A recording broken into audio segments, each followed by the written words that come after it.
हेमंत बिस्व शर्मा की वजह से वजाहत खान गायब हो गया है। उसके पीछे 5 राज्यों की पुलिस पड़ी हुई है। अब वजाहत खान कौन है ये भी आप जान लीजिए। वजाहत खान जिसने पश्चिम बंगाल में शर्मिष्ठा के खिलाफ एफआईआर दर्ज की थी और पश्चिम बंगाल से 1500 किलोमीटर दूर गुड़गांव आकर शर्मिष्ठा को गिरफ्तार किया गया।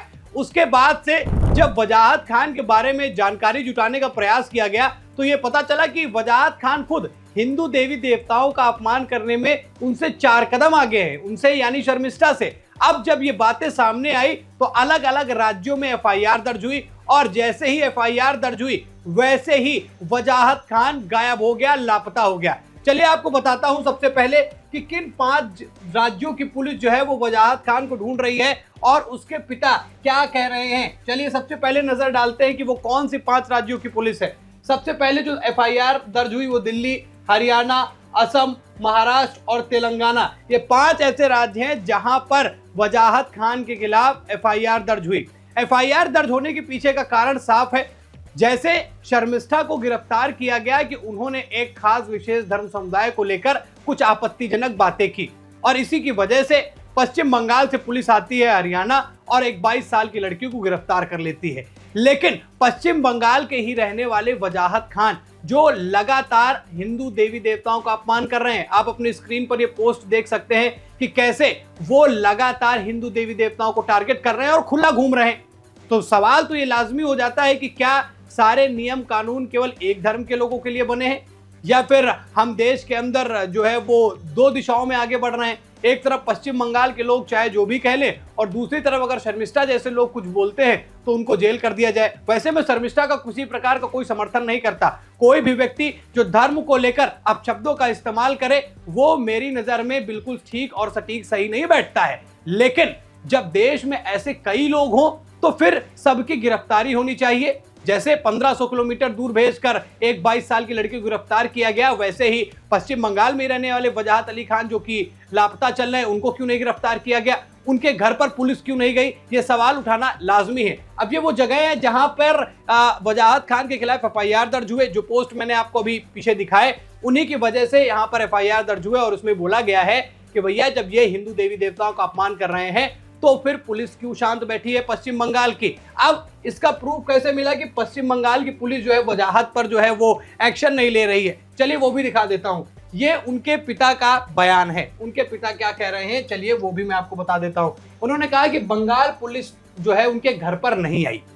सबसे बड़ा यही एक प्रूफ है कि उनके पिता खुद कह रहे हैं कि पश्चिम बंगाल में वहां की कोई पुलिस, वहां का प्रशासन जो है उनके घर पर नहीं आया उसको गिरफ्तार करने। लेकिन जैसे ही 5 राज्यों में उसके खिलाफ एफआईआर दर्ज हुई और असम में हेमंत बिस्व शर्मा ने जैसे ही फटकार लगाई वैसे ही वो लापता हो गया। उन्होंने क्या कहा, एफआईआर दर्ज होने के बाद वो गायब हो गया, उसका फोन भी बंद है और हमारे पास भी लगातार धमकी भरे फोन आ रहे हैं। वजाहत का कोई पता नहीं कि वो कहां है।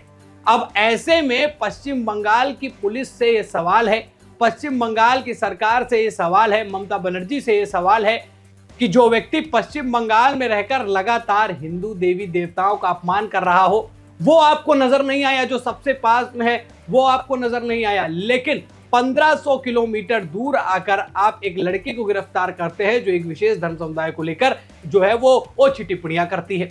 बिल्कुल कार्रवाई होनी चाहिए। बिल्कुल शर्मिष्ठा जैसे तमाम लोग जो धर्म को लेकर गाली गलौज करते हैं उन पर इस तरीके का एक्शन लिया जाना चाहिए। लेकिन केवल शर्मिष्ठा ही क्यों, ये सबसे बड़ा सवाल है। पश्चिम बंगाल की पुलिस अगर इतनी दूर आकर एक 22 साल की लड़की को इसीलिए गिरफ्तार करती है कि उसने एक धर्म के खिलाफ जो है वो जहर उगला है, तो वैसे ही वजाहत खान जो लगातार हिंदू देवी देवताओं का अपमान कर रहे हैं और खुद टीएमसी के ही कई नेता जो है वो लगातार इस तरीके की ओछी टिप्पणियां और उस तरीके की प्रतीकात्मक जो तस्वीरें पोस्ट कर रहे हैं वो भी आपने देखा होगा कि कैसे उन पर जो है किसी तरीके का कोई एक्शन नहीं लिया गया और एक लड़की जो कि सोशल मीडिया पर बड़ी ही चर्चित हो गई उसको आप 1500 किलोमीटर पुलिस को भेजकर उसको गिरफ्तार कराने का काम करते हैं। वजाहत खान के पीछे अब 5 राज्यों की पुलिस पड़ चुकी है।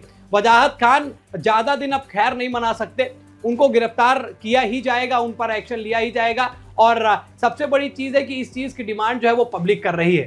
शर्मिष्ठा का जिस तरीके से वीडियो वायरल होता है, शर्मिष्ठा जिस तरीके से चर्चा में आती है, उनके वीडियोस को कई लोगों ने पसंद किया और कई लोगों ने कहा कि एक विशेष धर्म को ये शब्द जो है वो आहत कर रहे हैं। और वाकई मैंने पहली भी यही बात बोली और अब भी यही बोल रहा हूं कि शर्मिष्ठा जैसे लोगों का समर्थन मैं तो नहीं करता कि किसी भी विशेष धर्म को लेकर या किसी भी धर्म को लेकर आप इस तरीके का जहर उगले और अपने शब्दों में ऐसे शब्दों का इस्तेमाल करें जिससे कोई लोग आहत हो, उनका मैं समर्थन नहीं करता। लेकिन अगर शर्मिष्ठा जैसे ही और भी लोग देश के अंदर हैं जो हिंदू धर्म को टारगेट करते हुए लगातार उसका अपमान कर रहे हैं और उसको लेकर मजाक बना रहे हैं, तो उन पर भी कार्रवाई की जानी चाहिए। सवाल यह भी उठता है कि क्या हिंदू धर्म, सनातन धर्म इतना आसान हो गया है कि कोई भी आए, उंगली उठाए, कोई भी आए, कुछ भी बोलकर चला जाए, उस पर कोई कार्रवाई नहीं। साथ ही साथ दूसरी तरफ अगर कोई दूसरा व्यक्ति किसी दूसरे धर्म के लिए बोलता है तो तुरंत आप एक्शन ले ले, 1500 किलोमीटर दूर पुलिस भेज के एक लड़की को गिरफ्तार करवा ले, फिर उसके ऊपर तमाम तरीके की कार्रवाई करने का जो है वो काम करें। लेकिन जो पश्चिम बंगाल में रहकर इस तरीके की हरकतें कर रहा है, पश्चिम बंगाल के अंदर जो उनके नेता इस तरीके की ओछी टिप्पणियां कर रहे हैं, पोस्ट कर रहे हैं, वहां के रहने वाले नागरिक जो खुद शर्मिष्ठा पर एफआईआर करके उनको गिरफ्तार करवाने का काम करते हैं, वो खुद जो है उनके हाथ कितने मैले हैं वो शायद वहां की सरकार को नहीं दिखा। और जब उन्हें नहीं दिखा और उनको ये आईना दिखाया गया तो उसके बावजूद भी अभी किसी तरीके का कोई एक्शन नहीं लिया गया।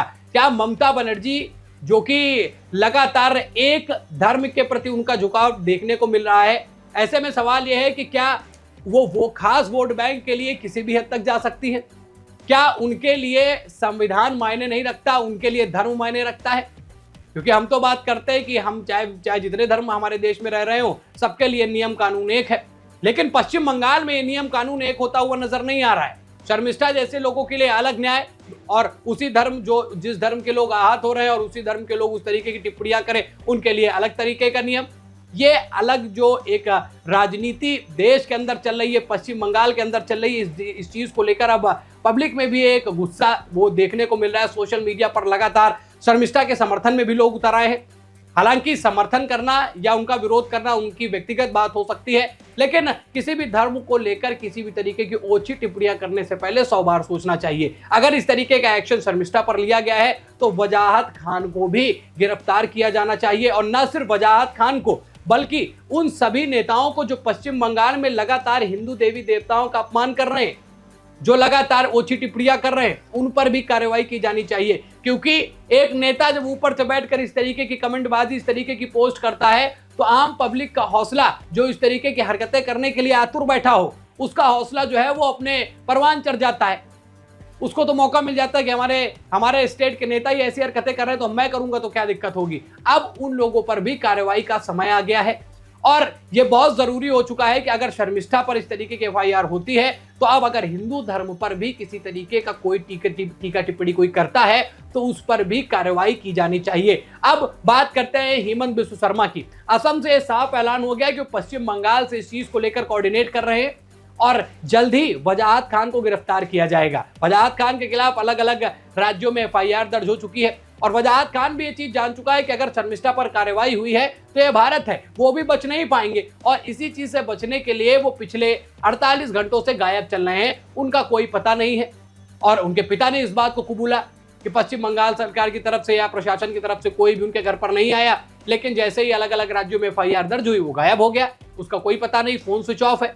अभी पश्चिम बंगाल सरकार से सवाल है, जब ऐसी स्थितियां थी तो पहले ही क्यों वजाहत खान को पकड़ा नहीं गया, और जब ऐसी चीजें खुलकर सामने आने लगी तो वहां का प्रशासन तब क्यों एक्टिव नहीं हुआ। आप 1500 किलोमीटर दूर एक लड़के को गिरफ्तार करने के लिए भेज सकते हैं उसी काम के लिए, और जो कि आपके घर में आपके ही राज्य में रहकर इस तरीके की हरकतें कर रहा है उसको आप कोई कार्रवाई नहीं कर रहे हैं। ये सवाल लाजमी है क्योंकि ये जो दो पक्षीय बातें हैं, जो दो तरफा जो खेल देश के अंदर चल रहा है, ये बेहद खतरनाक है। अभी तो इस पर केवल कंट्रोवर्सी, आने वाले समय में इस पर एक बड़ा बवाल भी हो सकता है, आपस में लोग लड़ते हुए दिखाई दे सकते हैं और उसकी सुपुकाहट जो है वो अभी से देखने को मिल रही है। अब ऐसे में दोस्तों सवाल आपसे है कि क्या जिस तरीके से ममता बनर्जी और पश्चिम बंगाल का प्रशासन वजाहत खान के लिए जिस तरीके से एक्शन ले रहा है और शर्मिष्ठा के लिए ले रहा है, क्या वो दो तरफा नहीं लगता?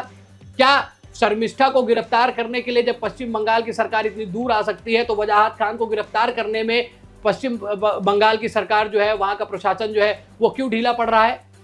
क्या वाकई पश्चिम बंगाल में ममता बनर्जी और टीएमसी की जो सरकार है उसके लिए एक विशेष धर्म समुदाय सबसे मायने है, क्योंकि वहां उस चीज का सबसे ज्यादा फायदा मिलता है, क्योंकि वहां पर उनको उस सब धर्म समुदाय से वोट मिलता है। तो क्या वोट के चक्कर में ममता बनर्जी इस तरीके की जो ओछी हरकतें कर रही हैं, इससे क्या लंबे समय तक वो पश्चिम बंगाल की सत्ता में टिक पाएंगी? कमेंट करके अपनी राय जरूर बताइएगा। खबर में इतना ही। वीडियो को लाइक और शेयर कीजिए। चैनल पर नए हैं दोस्तों तो चैनल को जरूर सब्सक्राइब कीजिएगा। फिर मिलते हैं नई खबर में। इस खबर में इतना ही। धन्यवाद।